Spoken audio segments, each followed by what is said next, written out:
There is a level of spiritual infantilism in many of our churches today. There are many Christians who never get out of the nursery. They keep drinking milk, getting fat, and never reach out for meat. And in most cases, it's not their fault. We humans don't train any part of our bodies unless we know we're going to use it. If you're a doctor, you're going to study and memorize things because you need that knowledge in your practice. If you're a boxer, you're going to build your muscles. If you're a typist, you're going to practice till you type at the speed of thought. Many people are not stalling their spiritual growth because they're lazy or stupid or they don't care about the things of God. It's because they're not given the opportunity to use them. The word disciple in Hebrew is talmid. The authors of the New Testament wrote in Greek, matetes, which implies the idea of a classroom where a teacher speaks and the student listens, and that's all right to start with. The Jews studied like that in the synagogues. But when it comes to discipleship, that's not what they had in mind.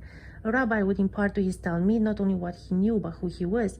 It implied spending an extended amount of time with the student. It was never only a transfer of information. And the purpose of discipleship was so that the trainee could do the same thing the trainer does. Now, not everyone is called to preach, but many Christians are, and the reason they are not fulfilling their calling is because they are not given the opportunity.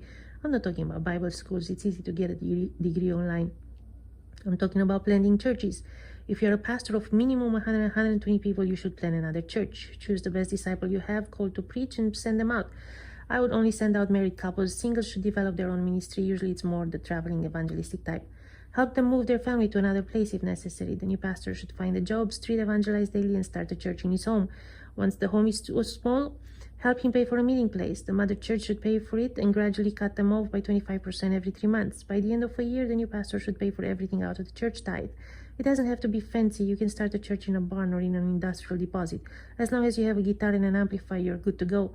Focus on training people, not on having the right building and gear. I was a pastor's wife for 20 years. We started one of our best churches in a little room right next to a trash chute at the bottom of a 10-story building. It stunk so bad we had to spray deodorizer all the time, but it was all we could afford. People started coming and it grew. We went to conferences twice a year at the mother church where the new pastors were allowed to preach. Training conferences should not only be about inviting big shots. Yes, you need them for the evening services, but in the morning let the new pastors preach. The mother church paid for our hotels and gave us money for food. Otherwise, many wouldn't have been able to come. The Greek word for training is katartizo. It means to make something fit for a purpose. No one will get fit if there is no purpose in sight. If you have trained someone for 3 years like Jesus did, they should be able to do the same thing you do. All you need is 100 people to provide the finances. When you start sending people out, others will rise up. They won't be spectators anymore waiting to be entertained by the stage show on Sunday.